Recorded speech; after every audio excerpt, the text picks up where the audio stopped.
that while most couples argue and disagree from time to time over small and large issues, and perhaps even escalate to a point in which things are said that are hurtful or maybe slamming of doors occurs, arguments in healthy partnerships more often than not end with sincere apologies and or a mutual and balanced acceptance of blame. These types of arguments with this level of intensity are the exception, not the rule. And regardless of how they started, the underlying reason was ultimately not to control or coerce another person.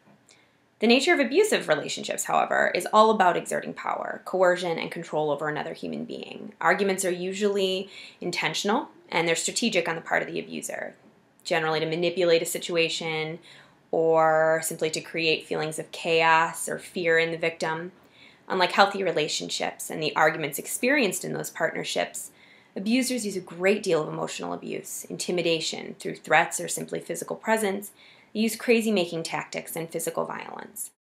One needs to look deeper at the subtle language being used, what the overall context of the situation is, and generally be open to the possibility that the person that appears most frantic and potentially angry and out of control in that moment could be the victim or is likely the victim. And they could be acting that way because they're scared or most affected by what was said and done to them by the abuser or the other party.